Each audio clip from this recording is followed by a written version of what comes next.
धम्मपद दंडवग्गू. आजपासून आपण दंडवग्गू हा जो 10वा वग्ग आहे धम्मपदातला, इथून सुरुवात करणार आहोत. अं, आज आपण धम्मपदातली 129वी गाथा आणि दंडवग्गातली पहिली गाथा आणि जर वाटलं आपल्याला की दुसरी गाथा घ्यायला पाहिजे तर ती पण घेऊ शकतो आपण. पण सध्या तरी मला वाटतं पहिल्याच गाथेवर आपण फोकस करावा. सब्बे तसन्ति दण्डस्य सब्बे भायन्ति मच्छुनो अत्तानं उपमं कत्वा न हनेय न घातये. सर्वजण दंडाला म्हणजे शिक्षेला घाबरतात. सर्वांना मृत्यूचे भय वाटते. म्हणून सर्वांना आपल्यासारखे समजून कुणाची हत्या करू नका आणि हत्या करण्याला उद्युक्त करू नका. सब्बे म्हणजे सर्वजण, तसंती म्हणजे त्रासतात, घाबरतात, भीतात. दंडस्य म्हणजे दंड काय करतो? दंड हा मारतो. दंड म्हणजे शिक्षा, दंड म्हणजे मार. तर दंडाला, माराला घाबरतात सर्व सर्व प्राणी, सर्व मनुष्य आणि प्राणी, सर्व जीव हे दंडाला घाबरतात, शिक्षेला घाबरतात, माराला घाबरतात. सब्बे भायंती मच्छुनो, सब्बे सर्वांना, भायंती म्हणजे भय वाटते. कशाचं? मच्छुनो, मृत्यूचं भय वाटतं. सगळेजण मरणाला घाबरतात, सगळेजण माराला घाबरतात. अत्तानं उपमं कत्वा,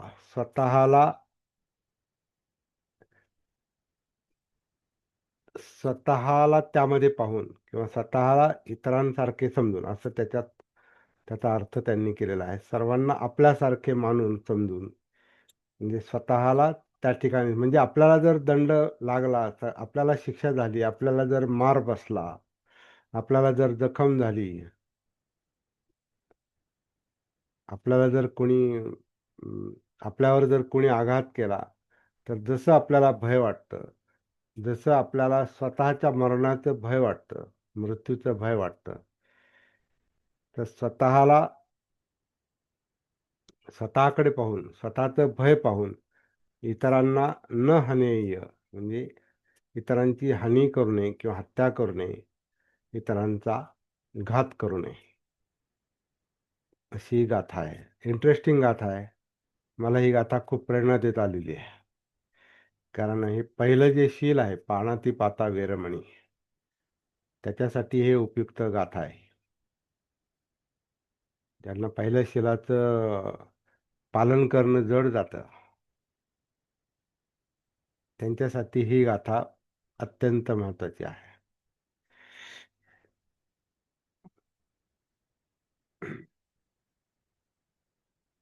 मुख्य मुद्दा यातला असा आहे की आधी स्वतःकडे पहा. परत इथं सतीचा मुद्दा येतो, जागृतीचा मुद्दा येतो, भानाचा मुद्दा येतो. जेव्हा आपण स्वतःकडे पाहतो, स्वतःमध्ये उतरतो, स्वतःचं चित्त आपण पाहतो, स्वतःचे मन आपण पाहतो, मग आपल्याला भय काय आहे ते कळतं. कारण आपल्याला जे परिणाम जाणवतात, ते परिणाम जर स्पष्ट जाणवले, ते स्पष्ट कधी जाणवतात? आपण आपल्या संपर्कात असू तर. पण आपल्याला आपलं भान नसेल, तर मग आपण घाबरतो. पण घाबरतो हे जाणवत नाही आपल्याला. फक्त आपण घाबरतो आणि त्याला प्रतिक्रिया देतो. काहीतरी असं घाबरतो आणि प्रतिक्रिया देतो आणि विसरून जातो. पण हे घाबरणं म्हणजे काय? हे भय म्हणजे काय? हे कुठून निर्माण होतं? कशामुळं निर्माण होतं? हे लक्षात येत नाही. जोपर्यंत आपण सतीमध्ये येत नाही, भानावर येत नाही तोपर्यंत. म्हणून निकष, पहिलं काम, पहिली शिकवण धम्मातली हीच दिसते का धम्म पहा. धम्म पहा म्हणजे मनोधम्म पहा. स्वतःकडे पहा. स्वतःमध्ये मनोधम्म आहेत. स्वतःमध्ये म्हणजे कायेमध्ये. म्हणजे कायेमध्ये उतरा. कसं उतरायचं ते आपण नेहमीच पाहतो. श्वासाच्या निमित्तानं कायेमध्ये येऊ शकतो आणि नंतर सरावानं डायरेक्ट उतरू शकतो आपण. एकदा कनेक्शन आलं, कनेक्टिव्हिटी आली का मग वेगळा प्रयत्न करायची गरज नसते. आपण कनेक्टेडच असतो. आणि ते नैसर्गिक कनेक्शन, नैसर्गिक संपर्क आपल्या जीवनाशी, आपल्या अस्तित्वाशी, म्हणजे आपल्या कायाशी, आपल्या जाणीवांशी, आपल्या चित्ताशी, आपल्या मनाशी नैसर्गिक संबंध एकदा प्रस्थापित झाला, परमनंट, त्याला श्रोतापन्नावस्था म्हटलेलं आहे. तो नैसर्गिक संबंध एकदा प्रस्थापित झाला म्हणजे स्वतःला परमनंट भान आलं. परमनंट सतीची अवस्था आली. कायानुसती, वेदनानुसती, चित्तानुसती, मनोधम्मानुसती, इंद्रिय आणि सगळं वर्तन, बोलणं सगळं जीवनाचं भान आलं, जगण्याचं भान आलं, की मग आपण या गोष्टींचा खऱ्या अर्थाने अभ्यास करायला सुरुवात करतो. आता इथं जो मुख्य मुद्दा आहे, तो भय आहे. या गाथेतला मुख्य मुद्दा भीती आहे. आणि भीती ही आपल्या सगळ्यांना, प्रत्येकाला असते. आपल्या सगळ्यांना भय हे जन्माबरोबरच आलेलं आहे. म्हणून लहान बाळ पण दचकतं, घाबरतं, म्हणून रडतं आणि म्हातारा पण घाबरतो. म्हातारा मनुष्य पण घाबरतो. वय झालं, मृत्यू जवळ आला, की मृत्यूला घाबरतो. जिवंत असताना दंडाला घाबरतो, शिक्षेला घाबरतो, माराला घाबरतो, अपघाताला घाबरतो. कुणी आपल्याला अपमान करू नये, म्हणजे मान पाहिजे, अपमान करू नये. आपल्याला आपली कोणी आपल्याला लाभ पाहिजे असतो, आपली कोणी हानी करू नये.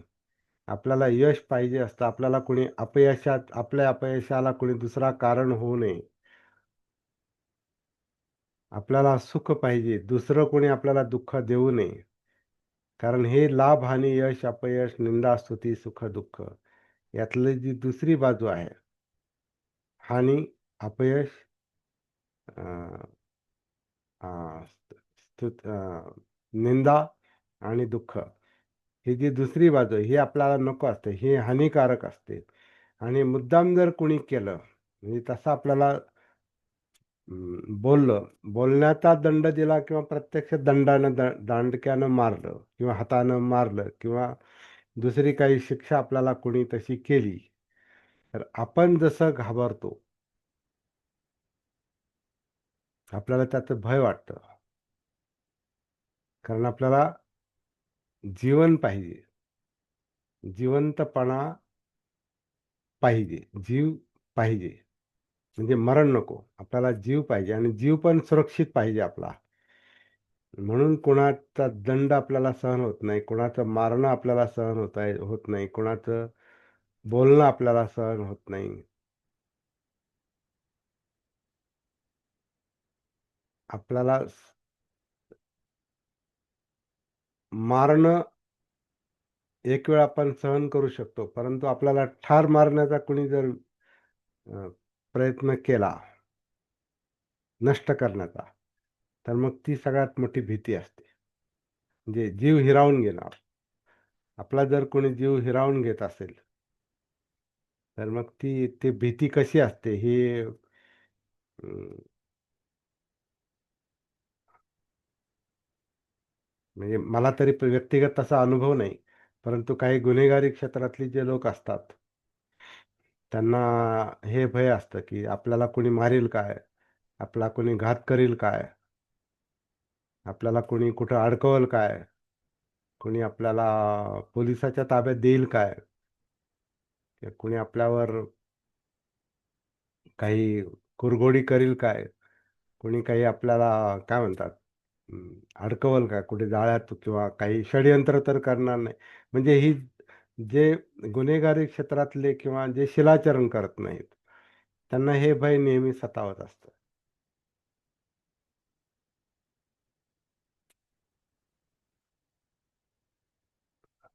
तर सुरुवात आपल्यापासून आहे. या गाथेची सुरुवात "अत्तानंग उपमं कट्वा." आधी स्वतःकडे पहा. स्वतःकडं पाहिलं मग इतरांची जाणीव होते. म्हणजे स्वतःकडे पाहिल्याशिवाय मैत्री भावना पण निर्माण होत नाही. ज्याला स्वतःचं भान असतं त्यालाच इतरांचं काय म्हणतात ना, स्वतःवरून जग ओळखावं, अशी एक म्हण आहे ना. स्वतःकडं आपण जसं पाहतो, तसंच आपल्याला जग जाणवतं. आणि स्वतःचंच भान नसेल, तर आपल्याला इतरांचं पण भान नाही. स्वतःच्या जीवाचं भान नाही, तर मग इतरांच्या जीवाचं भान नाही. आणि जेव्हा आपण खऱ्या अर्थाने जेव्हा आपण प्राणातिपात करतो, जेव्हा आपण जीवहिंसा करतो किंवा दुसऱ्याला मारतो, दुसऱ्यावर आघात करतो, दुसऱ्यावर दुसऱ्याला आपण दांडक्यानं मारतो किंवा हाताने मारतो किंवा काही षडयंत्र करतो किंवा दुसऱ्याचा जीव आपण जेव्हा अ, जीवाला जेव्हा आपण त्रास देतो, दुसऱ्याचा जीव आपण जेव्हा धोक्यात आणतो, त्याचा दुसरा अर्थ असा आहे, की आपण आपल्या संपर्कात नाही. आपल्याला आपलं भान नाही.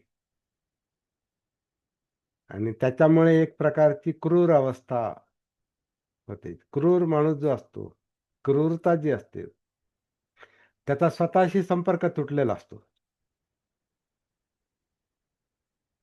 त्याला स्वतःचं भान नाही. त्यामुळे त्याला दुसऱ्याला अं, इजा करायला किंवा मारायला त्याला काही वाटत नाही असं आपण म्हणतो. पण ॲक्चुअली तो स्वतःच्या संपर्कात नाही. म्हणजे तो सतीमध्ये नाही, भानावर नाही. तो स्वतःमध्ये नाही. आणि जो स्वतःमध्ये नसतो, तो बाहेर पण नसतो. म्हणजे त्याला आपल्याला असं म्हणता येईल, की ते एक काय म्हणतात,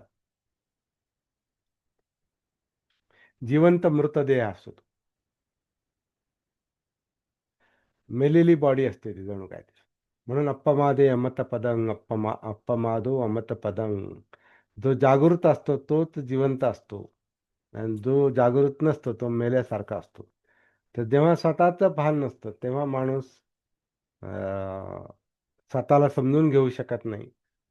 स्वतःची जाण नसते त्यामुळे इतरांना जाणू शकत नाही. स्वतःला समजून घेत नाही म्हणून इतरांना समजून घेता येत नाही. स्वतःच्या जीवाशी संपर्क नाही त्याच्यामुळे इतर जीवांशी संपर्क नसतो. म्हणून इतरांची हत्या करणं हे स्वतःची हत्या करण्यासारखंच आहे. कारण त्या हत्येचा इतरांना दंड देण्याचा, इतरांना भय निर्माण करण्याचा, इतरांना बिचकवण्याचा, घाबरवण्याचा किंवा शिक्षा देण्याचा, मारण्याचा, मारून टाकण्याचा जेव्हा एखादा माणूस विचार करतो, तेव्हा तो पहिली हत्या स्वतःची करतो. कारण त्या कृतीचा त्याच्या स्वतःवर जो परिणाम होतो, याचं त्याला भान नसल्यामुळे कळतच नाही आता ह्याचा परिणाम काय होईल पुढे. परंतु जो माणूस हिंसा करतो, त्याची अवस्था कशी असते, हे जे हिंसा करतात त्यांनी स्वतःमध्ये उतरूनच बघावं. आपण स्वतःच घाबरलेले असतो.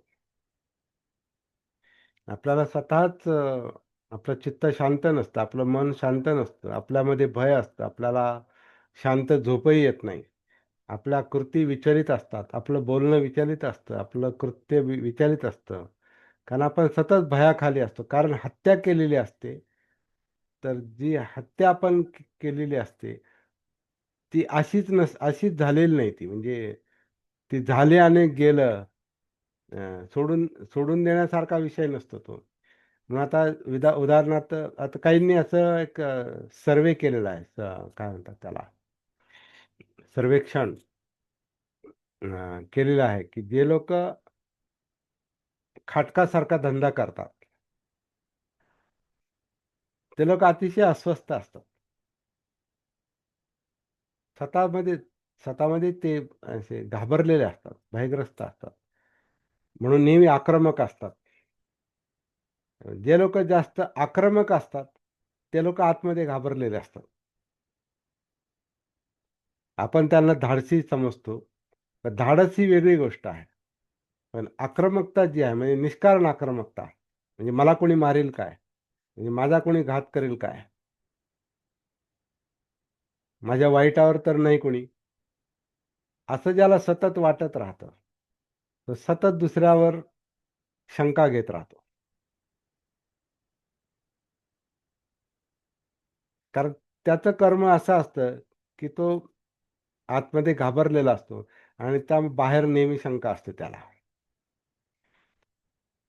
आणि जो मनुष्य असं काही करत नाही, तो निर्भय असतो. कारण त्याचं त्याचं कर्म, त्याचं वर्तन, त्याचं शील असं असतं, की त्याने कोणाचं वाईट केलेलं नाही. त्याने कोणावर त्याने कोणाला मारहाण केली नाही. कोणावर दांडकं उगारलं नाही. कोणाचा खून करण्याचा प्रयत्न केला नाही. त्याला भीतीच राहत नाही आतमध्ये. कारण तो भानावर आहे. तो शिलाचरण करतो. म्हणून शिलाचरण फार मोठी गोष्ट आहे. ती नुसती पठणाची गोष्ट नाही. शिलाचरण ही अशी गोष्ट आहे, की स्वतःला निर्भय करण्याची किंवा निर्भयता हा त्याचा परिणाम आहे. तो घाबरत नाही. कारण तो वाईट कृती करत नाही. त्यामुळे त्याला इतरांपासून धोका वाटत नाही. पण जो स्वतःच इतरांची हानी करतो, इतरांच्या मृत्यूचं कारण बनतो, इतरांच्या त्रासाचं तो कारण बनतो. त्याला पहिला त्रास त्याला स्वतःला होतो. दुसऱ्याला तर होतोच, पण पहिला त्रास त्याला स्वतःला होतो. म्हणून म्हणून समाजामध्ये आपण पाहतो, जे लोकं दुसऱ्यांना असुरक्षित करायला पाहतात, दुसऱ्यांना विचलित करायला पाहतात, दुसऱ्यांना गोत्यात आणायला पाहतात, दुसऱ्यांचं अस्तित्व नष्ट करायला पाहतात, ते स्वतःच घाबरलेले असतात. ते स्वतःच भयामध्ये असतात. पण ते जेव्हा भानावर येतात, त्यांना जेव्हा कळतं आपण काय करतो, मग त्यांच्यामध्ये ती अपराधी भावना निर्माण होऊ शकते. आणि नाही त्यांच्या लक्षात आलं, तर मग ते तसंच करत राहतात. तेच वाईट कृती करत राहतात.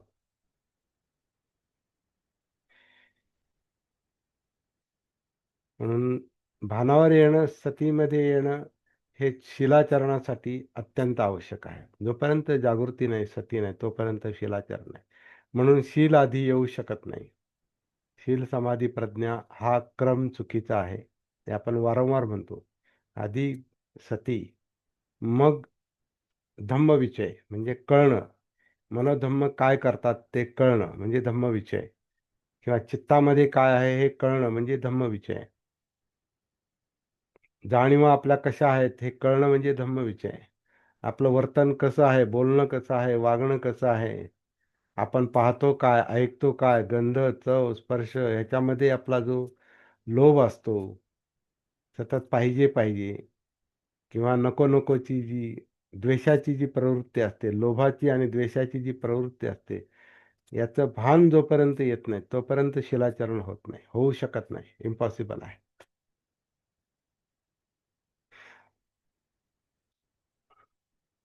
म्हणून वेरमणी हेच खरं प्रशिक्षण आहे. शिलाचरणामध्ये आधी वेरमणी म्हणजे अलिप्त होता आलं पाहिजे. आणि अलिप्त म्हणजे पाणाती पाता वेरमणी, अदिन्नदाना वेरमणी, कामे सुमिच्छाचारा, मुसावादा, सुरामेरय किंवा फरुस्स वाचा, कठोर बोलणं, संपफलाप वाचा, व्यर्थ बडबड करणं, अ, अ, पिसूण वाचा, निंदाजनक बोलणं, हे सतत हे जे अ, कायिक, वाचिक, मानसिक पातळीवरचे जे काही अ, काय म्हणतात, या वाईट प्रवृत्ती आहेत, त्या मुख्यतः ह्या लोभ आणि द्वेषामध्येच दडलेल्या आहेत. याचं जोपर्यंत भान येत नाही, की हे आपल्यामध्ये आहे, तोपर्यंत आपण शिला आणि त्याचा परिणाम लक्षात येत नाही. तर आता इथं परिणाम दाखवले. ह्या गाथेमध्ये काय सभ्ये तसंती दंडस्त्र. सगळे सर्व जीव हे शिक्षेला घाबरतात, माराला घाबरतात, हानीला घाबरतात, मृत्यूला घाबरतात आणि आपणही हानीला घाबरतो, माराला घाबरतो, शिक्षेला घाबरतो, आघाताला घाबरतो आणि मृत्यूला घाबरतो. आपण हे जर लक्षात येत असेल, याचं जर भान असेल, याची जर सती असेल, तर मग आपल्याकडून इतरांना हानी पोहोचणार नाही. आपण इतरांच्या मृत्यूचं कारण बनणार नाही. जेणेकरून आपणच अडचणीत येणार नाही.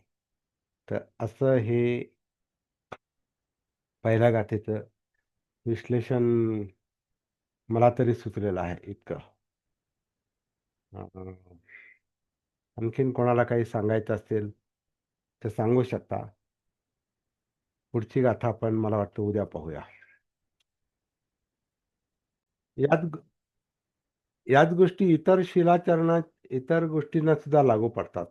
म्हणजे समजा अ, चोरी करणं किंवा न दिलेलं घेणं, दुसऱ्याचं हिरावून घेणं. तर तिथेही तेच सूत्र लागू आहे. आपलं आपलं कोणी हिरावून घेतलेलं चालेल का आपल्याला? आपलं कोणी काही चोरलेलं आपल्याला चालतं का? आपल्यावर कोणी अतिक्रमण केलं, मिथ्याचार केला, ते आपल्यावर अतिक्रमण केलं, तर आपल्याला चालेल का? आपल्याशी कोणी खोटं बोललेलं आपल्याला चालतं का? आपण त्याला लगेच म्हणतो, "हां, नाही, नाही, खोटं बोलता तुम्ही." परंतु खोटं बोलणं हे वाईट असतं. हे आपल्याला आपल्या पातळीवर समजलेलं असतं का? आपण दुसऱ्याला अ, म्हणजे म्हणजे आता दारू पितात समजा, तर दुसरा दारू पिणारा माणूस वाईट म्हणतो कधी किंवा त्याचं समर्थनही करतो. याचा अर्थ तो स्वतःच्या दारूचं समर्थन करतो. त्याला काय होतं? सगळेच पितात. मग त्याने पिलं म्हणून काय काय झालं? मी पण पितो कधी-कधी. म्हणजे तो दारूचं समर्थन त्याला स्वतःचं भान नाही. त्यामुळे त्याला दुसऱ्याची चूक कळणार नाही आणि त्यामुळे तो दुसऱ्याला सांगू शकत नाही. तसं त्याही शिराला तेच लागू पडतं, की स्वतः निर्व्यसनी असेल तरच तुम्ही इतरांना व्यसनातून मुक्त होण्यासाठी प्रेरणा देऊ शकता. आणि स्वतः भानावर असू तर आपण ते काम करू शकू. तर एकूणच धम्मप्रचाराला हा मुद्दा लागू पडतो. धम्माचं आचरण ज्याच्याकडून होतं, जेवढ्या प्रमाणात होतं, तेवढ्याच प्रमाणात ते सांगणं शक्य असतं. कारण धम्मप्रचार ही काही शिकवण्याची गोष्ट नाही. धम्मप्रचार ही आधी आचरणाची गोष्ट आहे. स्वतःकडे पहा. हे अत्तानं उपमं कत्वा. स्वतःकडे पहा. स्वतःला इतरांसारखं जाणून, स्वतःच्या जीवनाची ज्याला फिकीर असते, जगण्याची फिकीर असते, चांगलं वाईटाची ज्याला जाण असते, तोच इतरांना चांगल्या वाईट परिणामाची जाणीव करून देऊ शकतो, जागं करू शकतो. म्हणून पहिलं काम हे स्वतःमध्येच उतरण्याचं आहे. त्यामुळे हे इतरांना मारहाण करणं, दंड देणं किंवा मृत्यूचं कारण घडणं, हे तर खूप टोकाचंच झालं हे. का इतरांना म्हणजे खून करणं थोडक्यात मृत्यू म्हणजे खून करणं किंवा एक इतर प्राणिहिंसा, कोणतीही प्राणिहिंसा. जी आपल्याला वाटतं हे सहज घडतं, सहज घडत नाही. ही गोष्ट सहज घडत नाही. जे अ, म्हणजे प्राणिहिंसा स्वतः करतात, त्यां ते स्वतःमध्ये स्वतःपासून पूर्ण अलिप्त आहे ते. त्यांना अजिबात जगण्याचं, जीवनाचं भान नाही. म्हणून ते सहज अ, सुरी चालवू शकतात किंवा आता आपण असं म्हणू शकतो मग सैनिकांचं काय? सैनिक किंवा पोलीस आता हे जे अ, गोळीबार करतात किंवा दंडुके वापरतात, तर त्यांची मनोवस्था कशी असते? तर आपण त्यांना भेटूनच असे काही मुलाखती घेतल्या पाहिजेत. तुम्हाला काय वाटतं? तर त्यांचं उत्तर काय असेल मला माहिती नाही. कुणाला जर इथं समजा त्या क्षेत्रातलं जर कोणी असेल, पोलीस लाईनमधलं किंवा आर्मीमधलं कोणी इथं असेल समजा, किंवा ते त्यांच्याविषयी माहिती आहे, तर त्यांची मानसिकता काय असते, कशी असते. आता हे म्हणजे गोळीबार किंवा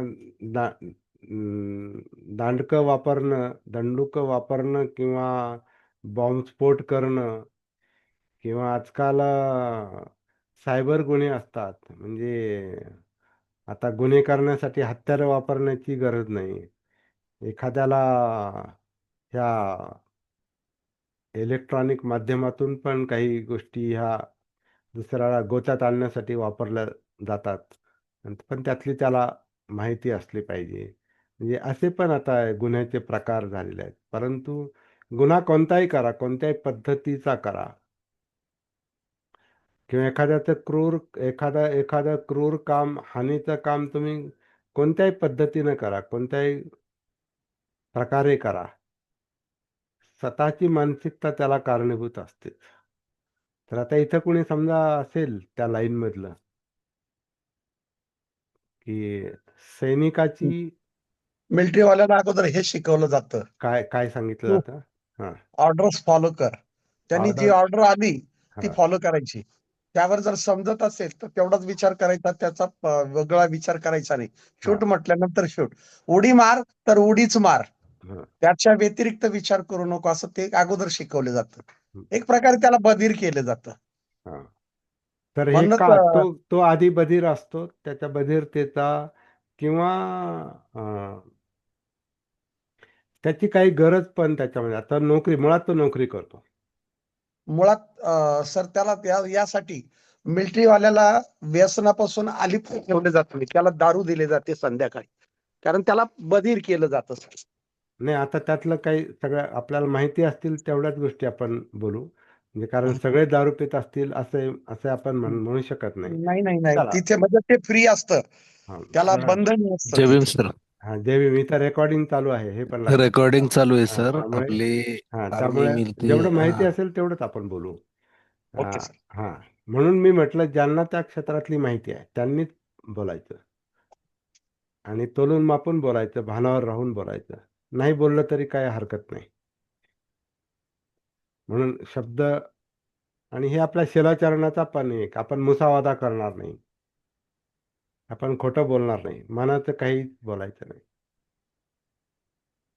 फक्त कसं आहे की ती मनस्थिती कशी असू शकते, हा एक अभ्यासाचा विषय, अनेकांच्या अभ्यासाचा विषय आहे तो बा. पोलिसाची मानसिकता कशी आहे, किंवा एखाद्या सैनिकाची मानसिकता कशी आहे, गुन्हेगाराची मानसिकता कशी आहे, काही लोक बलात्कार करणाऱ्याची मानसिकता कशी असते, किंवा खून करणाऱ्याची, चोरी करणाऱ्याची, डाका डालणाऱ्या डाकू असतो म्हणजे डाका डालणाऱ्याची, किंवा एखादा मोठा याचा सायबर क्राईम करणाऱ्याची, म्हणजे ऑनलाईन जे काय आता हे असतं इलेक्ट्रॉनिक गुन्हे करणाऱ्याची मानसिकता कशी असते, हे मानसशास्त्राच्या क्षेत्रातले लोक ते शोध घेतात. तो अभ्यासाचा विषय आहे, तो चुका दाखवण्याचा विषय नाही, तो अभ्यासाचा विषय आहे. आणि आपण एक, म्हणजे ज्यांना धम्मप्रचाराची ज्यांना जबाबदारी घ्यायची, त्यांना सुद्धा माणसाच्या जीवनाचा अभ्यासच करावा लागतो. त्याच्याशिवाय तो धम्मप्रचार करू शकत नाही. थोडक्यात लक्षात घ्यायचं, याच्यामधले महामंगल सूत्रातली शेवटची गाथा, हा. कुट्टस्स लोक धम्मे ही हा. चित्तं यस्सन कंपती हा. असो कंग विरजंखी मग, हा. या प्रकारे. हम्म. हम्म. तर स्वतःकडे पाहिल्याशिवाय आपण धम्मप्रचार करू शकत नाही, असा एक त्याच्यातून निष्कर्ष निघतो.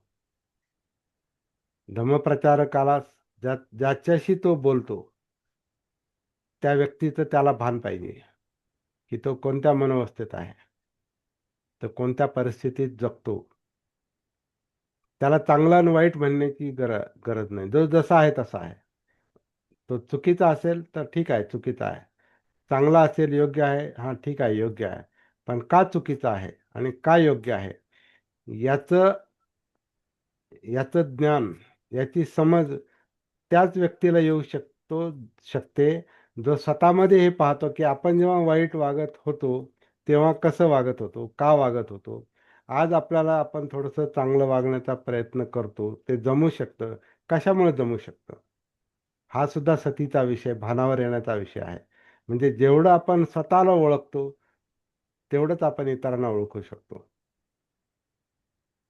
आणि धम्मप्रचाराचं काम मला तरी वाटतं हे इतरांच्या जागी जाऊन पाहण्याचं आहे. म्हणून अत्तानं उपमं कर्त्वा, इतरांना स्वतःप्रमाणे जाणून. तसंच हे हे पण काम आहे. आता जसं बाबासाहेबांचा आपण परत-परत त्यांचा संदेश आपण अ, नेहमी घेतो, की माझ्या समाज बांधवांचं दुःख हे मला माझ्या अनुभवातून कळालेलं आहे. तोच मुद्दा आहे. स्वतःला इतरांच्या जागी पाहून, इतरांना स्वतःच्या जागी पाहून जे समजतं, त्याच्यातूनच खरं काम होतं. नाहीतर मग अस्पृश्यता निवारणाचं काम मग सगळ्यांनीच केलं असतं. सगळ्यांना त्रास होत होता म्हणून काय सगळेच काय अस्पृश्यता निवारणाच्या कामी लागले नाहीत. तर हे जे भान आहे, ही जी जाग आहे, ही जी जागृती आहे, ही जागृती माणसाला सक्रिय करते. बाबासाहेबांना ते भान नसतं, तर अस्पृश्यता निवारणाचं काम झालंच नसतं. बुद्धांना सुद्धा आता किसा गौतमीचा मुद्दा संपूर्ण जागृत होते ते. सम्मा संबुद्ध संपूर्ण जागृत होते. आता किसा गौतमीचं एकुलतं एक मूल गेलं, तर त्यांना तिचं दुःख कसं काय समजलं? काही गोष्टी अशा त्यांना त्यांच्या जाणीवेत, जागृतीत असणार आहेत, की ते तिच्या जागी जाऊन पाहू शकत असतील. काय एका आईचं काळीज कसं असतं? एक आईचं मूल गेल्यानंतरची अवस्था कशी असते? तिच्यावर कोणतं संकट ओढवलं असेल? तिला कोणतं भय वाटत असेल? ती किती असुरक्षित असेल? याची त्यांना पूर्ण जाणीव झाल्याशिवाय ते तिला त्या भीतीतून बाहेर नाही काढू शकले. नसतील काढू शकले. त्यांना ते कळालं ते. अंगुलीमाल त्यांना कळाला. किसा गौतमी कळाली. सारीपुत्र मोगलांसारखे ध्यानी आणि ज्ञानी माणसं दोन्ही कळाले.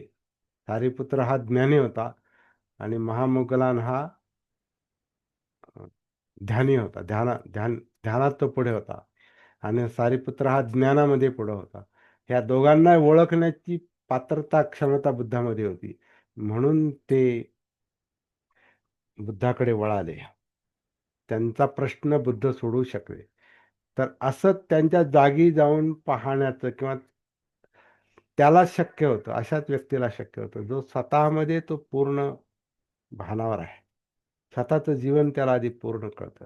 म्हणून आपण स्वतःचं जीवन पूर्ण कळण्यासाठी आपण कायेत उतरतो, जाणीवा पाहतो, चित्त, मनोधम्म.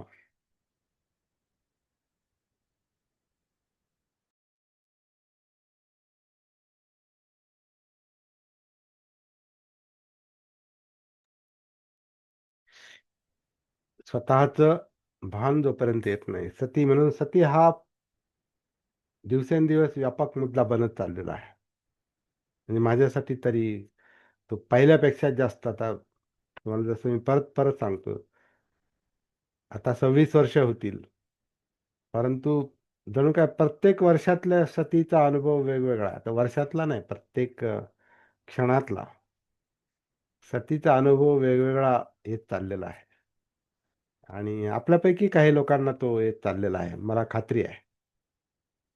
कारण जे लोकं आता 2 वर्षापासनं, 3 वर्षापासनं, 5 वर्षापासनं, 7 वर्षापासनं, 8, 9, 9-10 वर्षापासनं काही लोकं या विषयाच्या संपर्कात आहेत. त्यातले काही उत्तर भारतातले आहेत, काही महाराष्ट्रातले आहेत. असे 7, 8, 10 वर्षापासून जे लोक संपर्कात आहेत, तर त्यांना हा मुद्दा चांगला लक्षात येत असेल, का ते क्रमाक्रमानं उकल होणारी गोष्ट आहे. एकदाच नाही, एकदाच तो जागृतीचा प्रकाश एकदाच पडत नाही. तो थोडा-थोडा पडतो. म्हणून पठ्ठाण म्हटलंय त्याला. प्रस्थान पुढे जाते. म्हणजे श्वासाच्या निमित्ताने काया, संपूर्ण काया, कायेतल्या जाणीवा, जिवंतपणा चित्त, चित्तातली ओढावताण, लोभ, द्वेष, पाहिजे नको, त्यातले हजारो विषय, लाखो विचार, डोळ्यांचं पाहणं, कानाचं ऐकणं, गंध, चव, स्पर्श, बोलणं, वर्तन, शील, व्यवहार, जग, हे सगळ्याचं भान क्रमाक्रमाने येतं. म्हणून त्याला इतका वेळ का लागतो? कारण हे हाडामासात उतरण्याचं काम आहे. स्वतःच्या हाडामासामध्ये उतरण्याचं काम. म्हणजे सर्वांगाचं, सर्व कायेचं ते भान आहे. म्हणून धम्मं कायेन पश्यति. धम्म हे कायेला जाणवतात, जागृत कायेला जाणवतात. कायेने जो धम्म पाहतो, म्हणजे कायेत उतरून, कायेशी एकरूप होऊन, हा काया प्रवेश आहे. सती हा काया प्रवेश आहे. अभिनय क्षेत्रामध्ये जे लोक ऍक्टिंग करतात, त्याला ते असं म्हणतात की जी भूमिका तो करतो, तो कलाकार जी भूमिका तो करतो, तो त्याच्या कायेत प्रवेश करतो असं म्हटलेलं आहे. परकाया प्रवेश आहे तो, असं म्हटलं जातं. म्हणजे एखादा एखादा समजा खलनायकाची भूमिका करत असेल, तर तो खलनायक त्याच्यात उतरतो किंवा हा त्याच्यात उतरतो आणि मग त्याच्यासारखे त्याचे हावभाव करतो, तो त्याच्यासारखी ऍक्टिंग करतो, त्याच्यासारखं बोलतो, त्याच्यासारखे त्याची नजर तो बनवतो, बोलणं बनवतो, त्याच्यासारखा क्रूरपणा दिसेल अशी ऍक्टिंग तो करतो. तर ह्याला ते परकाया प्रवेशासारखं म्हणतात, किंवा ती व्यक्ती त्याच्यात उतरली असं म्हणतात. तर ते त्यांचं ते निरीक्षण असतं आणि ती ऍक्टिंग असते. पण इथं स्वकाया प्रवेश आहे. स्वकाया प्रवेश आहे. स्वतःमध्ये स्वतःच्या कायेत उतरणं आहे. आणि काया हे जिवंत आहे, म्हणजे जाणीव आहेत, म्हणजे वेदना आहेत. कायेतच चित्त आहे, म्हणजे भावना आहेत, विचलित करणाऱ्या गोष्टी आहेत, कंपित करणाऱ्या गोष्टी आहेत. या कायेमध्ये एक विचार प्रक्रिया आहे, मेंदू आहे, मज्जासंस्था आहे, जी सगळ्या शरीराशी जोडलेली आहे, टॉप टू बॉटम. या सगळ्याचं भान म्हणजे सती आहे. म्हणून सती चार पातळीवरची, ढोबळमानाने 4 पातळ्यावर सांगितलेलं आहे, परंतु प्रत्येक पातळीवर त्याचे अनेक अनेक असे काय म्हणतात, धागेदोरे आहेत. अनेक असे नेटवर्क आहे ते. जसं आता मेंदू मेंदू हा एकच गोष्ट नाही. मेंदूमध्ये जे काही त्या अं, जे काही मेंदूचं वजन असेल, ते 3 किलो 4 किलो जे काही वजन असेल, त्या वजनाच्या त्या शरीरातल्या भागामध्ये जे काही इलेक्ट्रोकेमिकल प्रक्रिया चाललेली आहे आणि संपूर्ण शरीरभर त्याचं जे काही जाळं पसरलेलं आहे, पाठीच्या कण्यातून आणि संपूर्ण शरीरभर, अगदी सगळीकडे, डोक्यापासून सगळे पाय, हात, पाय आणि शरीरामध्ये सगळीकडे त्या मेंदूतून निघालेल्या मज्जासंस्थेचं जाळं आणि त्याचे जे मेसेज मेंदूकडे येतात, मेंदूकडून ज्या आज्ञा जातात, मेसेज जातात आणि त्याच्यामुळे जे वर्तन होतं माणसाकडून, ते सगळं नेटवर्क आहे, जाळं आहे, ते गुंतागुंत आहे. आणि ते आपल्यातलं आपल्याला माहिती नाही, कारण आपलं त्याच्याशी कनेक्शन नाही, आपल्याला त्याची सती नाही. म्हणून आपल्याला आपलं वर्तन कळत नाही.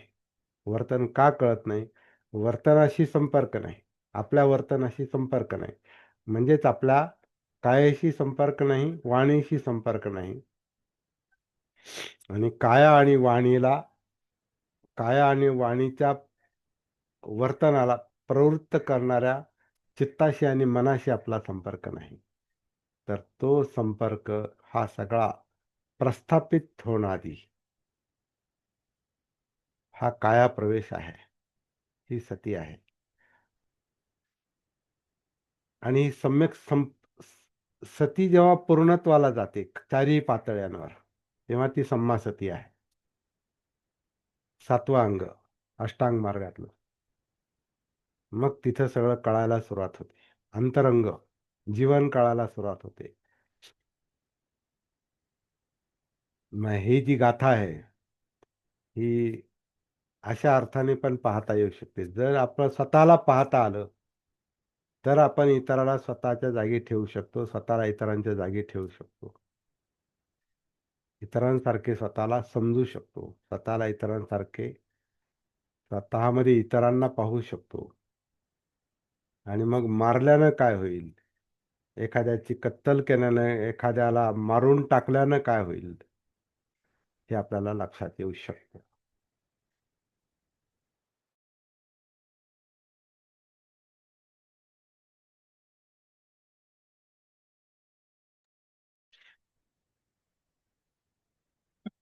असं आहे.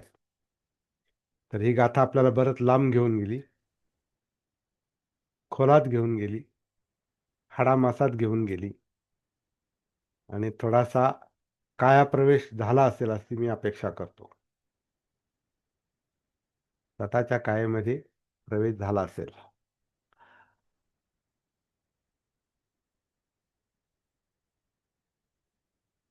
बोला.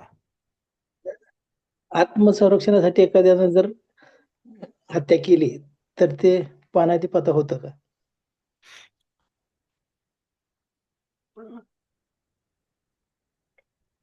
आत्मसंरक्षणाचं एखादं उदाहरण सांगता येईल का?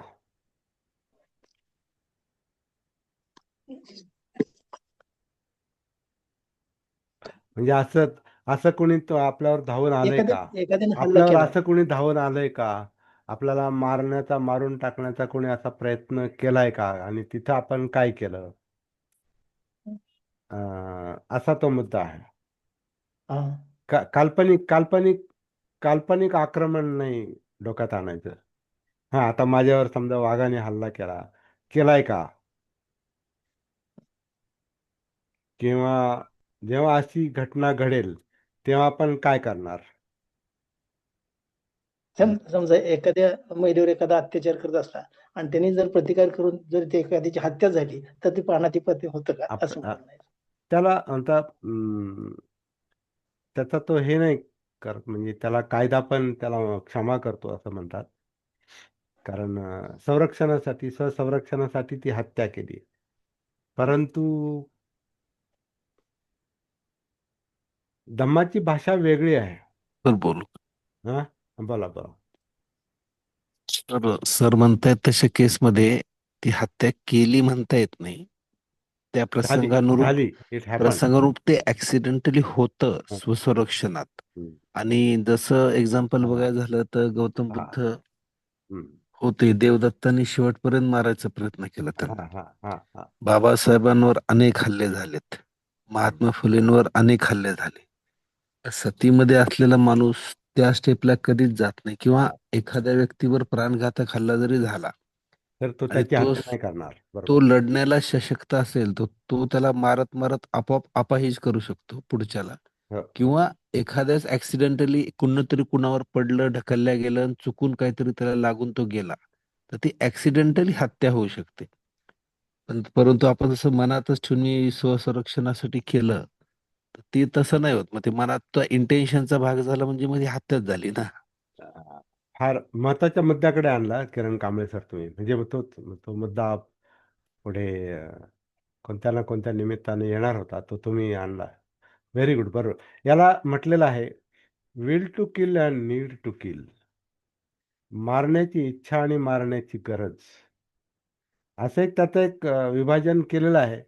परंतु थोडंसं व्यापक अर्थानं, उच्च अर्थानं असंही म्हणता येईल, मारण्याची गरज असून पण एखादा पोहोचलेला माणूस,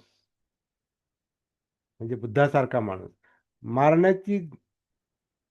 मारू शकतो, मारण्याची गरज पण आहे, तरी पण नाही मारणार. बाबासाहेबांच्या बाबतीत आपल्याला हे पाहायला मिळतं. महाडच्या सत्याग्रहाच्या वेळेला लोकांनी म्हणजे विरोधकांनी, सनातन्यांनी, स्पृश्यांनी अस्पृश्यांना मारहाण केली, आघात केले. बाबासाहेबांनी प्रतिकार करू नका म्हणून सांगितलेलं आहे तिथं. तुम्ही त्यांना नका मारू. ते काय करतात ते पाहूया. तुम्ही काय करताय? पाण्याला शिवताय. म्हणजे तुम्ही त्यांचा धार्मिक कायदा मोडताय, परंतु तुम्ही पास झालेला कायदा पाळताय.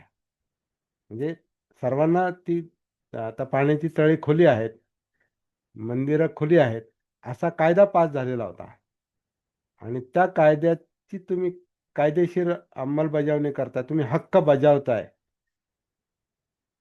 पाण्याला स्पर्श करून, आणि त्याला ते लोक धार्मिक दृष्टीतून विरोध करतात की अस्पृश्यांना पाण्याला स्पर्श करण्याचा हक्क नाही, असा आमचा धर्म सांगतो, कायदा सांगतो.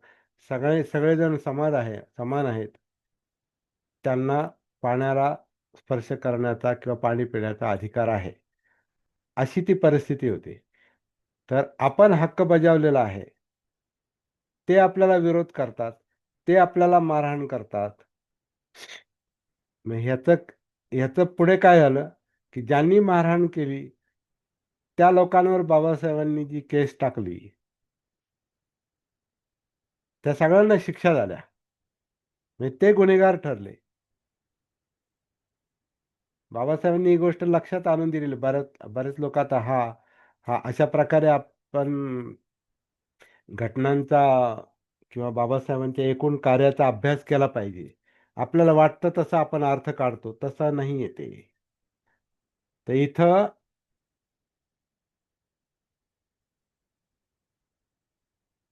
ज्या लोकांनी डोकी फोडली, असा काही असा शब्दप्रयोग आहे, ज्या लोकांनी यांची महारांची डोकी फोडली, त्यांची डोकी महारांना फोडता आली नसती काय?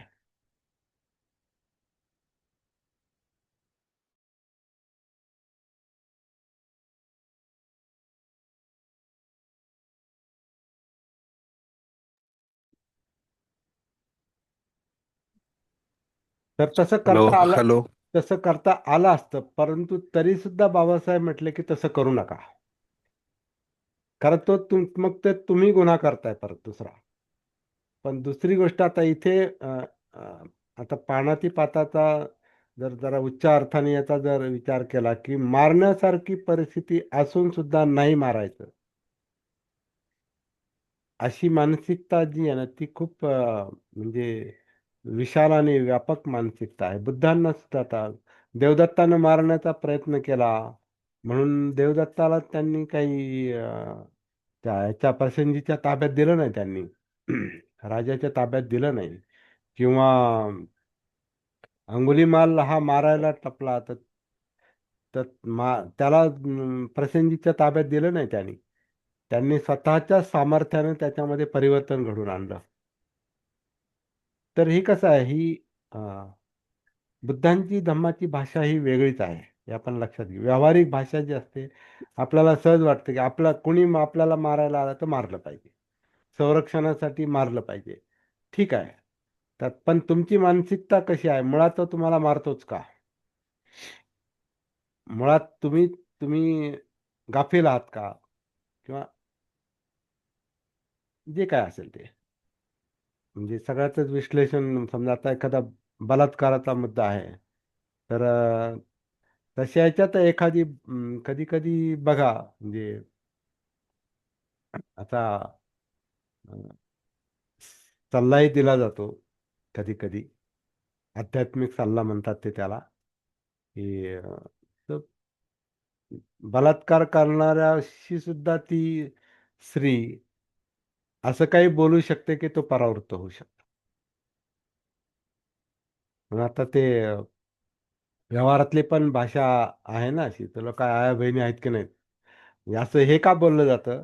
कारण आई आणि बहीण हे काही अत्याचाराचा विषय नाही. हा म्हणजे भावनिक बंधनाचा विषय आहे. तर असं बोलून आपण म्हणजे एखादी स्त्री त्याला हे करते, त्याची प्रवृत्ती बदलते. तर अशी ही भाषा असू शकते. पण शेवटी तुमची मानसिकता कशी आहे? तुम्ही तुम्ही किती म्हणजे काय म्हणता स्वतः समंजस बनू आपण, विचार करू शकू, अशी तशी अवस्था तुम्ही बनवण्याची साधना केली का? प्रॅक्टिस केली का? म्हणजे सतीची प्रॅक्टिस केली का? मग तो समंजसपणा येतो आणि मग प्रसंगात कसं उत्तर द्यायचं ते कळतं. असं एक सर्वसाधारणपणे त्याचा अर्थ निघतो, म्हणजे माझ्या दृष्टीनं. किरण कांबळे सर बोला. सविनय जय भीम. जय भीम. डॉक्टर बाबासाहेब आंबेडकर मराठवाडा विद्यापीठ नामविस्तार दिनाच्या निमित्तानं सर्वांना शुभेच्छा. एक मिनिट.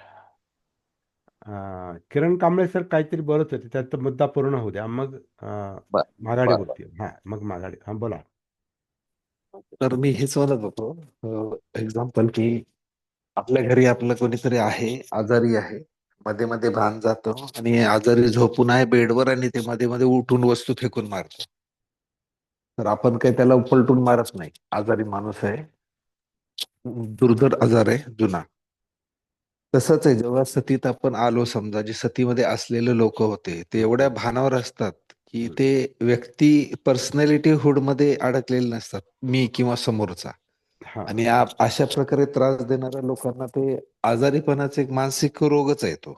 हो हो त्यामुळे ते त्या रोगाला रोग गृहीत धरतात, ते हो. त्याला हल्ला म्हणून गृहीत धरत नाहीत. बरोबर बरोबर दुसरी गोष्ट, बरोबर. आपण काय पालन करायचंय ह्या दृष्टिकोनातून विचार केला तर ही चर्चा घडू शकते. हम्म. भानावर सतीवर येत गेलं, त्याच्यात मुरलं, ते काय करावं लागेल ह्याचं प्लॅन करायची गरज नाही पडणार. मग बरोबर आहे. बरोबर. आणि इथं कल्पना काम करणार नाहीत जास्त. असं झालं तर मग काय करू? जेव्हा जेव्हा आपण आपली साधना, आपली प्रॅक्टिस जर व्यवस्थित असेल, तर मग त्यावेळेला आपण काय करू हे त्यावेळेलाच आपण करू बरोबर. तिथं कल्पना करण्याची गरज नाही पडत. तर्क काम करत नाही इथे. म्हणून धम्माला अतक्क वचर म्हटलेला आहे. धम्म हा अतक्क वचर आहे. तर्कानं समजत नाही, तो प्रॅक्टिकली समजतो. तसं करून पहा, मग बघा काय होतं ते. माघाडीजी बोला. सविनय जय भीम. हं. डॉक्टर बाबासाहेब आंबेडकर मराठवाडा विद्यापीठ नामविस्तार दिनाच्या निमित्तानं सर्वांना मनापासून शुभेच्छा. अवस्था याची आहे की ज्या वेळेला 14 सालाला आपल्या बाबासाहेब आंबेडकरांच्या सहकार्यावर ज्या वेळेला हल्ला झाला होता, त्यावेळी बाबासाहेबांनी दूरदृष्टीचा विचार केला होता. ही लोक इथं माझ्याकडे बहुसंख्येनं आहेत, पण हा विषय ज्या वेळेला लोक मूळ आपल्या गावी गेल्यानंतर ही प्रॉपर लोक आपल्या लोकांवर परत हल्ला करतील आणि त्यामध्ये आपल्या लोकांचं नुकसान होईल, म्हणून बाबासाहेबांना प्रतिहल्ला करू नका म्हणून सांगितलं, असं मला वाटतं. बरोबर आहे. तोच मुद्दा आहे. म्हणजे बाबासाहेबांचा संयम जो आहे ना, समंजसपणा आणि संयम आणि कार्याची क्लॅरिटी, आपण काय करतोय आणि लोकांकडून आपण काय करून घेतोय, म्हणजे आंदोलन, सत्याग्रह करतो म्हणजे काय करतोय नेमकं, याचं त्यांना पूर्ण भान होतं, पूर्ण जाणीव होती. मोघम काहीच नव्हतं. एकही काम मोघम नव्हतं.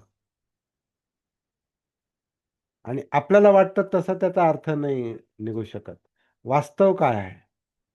हा अभ्यासाचाच विषय आहे. पण हा अभ्यास करायला आपल्याला आधी स्वतःचंच भान आलं पाहिजे. कारण आपण त्याचा भाग आहोत. आता ह्याचा सुद्धा मुद्दा आहे ना, भीमा कोरेगावचा मुद्दा, काळाराम सत्याग्रहाचा मुद्दा, महाडच्या सत्याग्रहाचा मुद्दा, किंवा आणखीन धर्मांतराचा मुद्दा, राजकारण, हे कशासाठी? हे बाबासाहेबांचे आडाखे वेगळेच होते. आपले आडाखे वेगळे आहेत, आपले विचार वेगळे आहेत.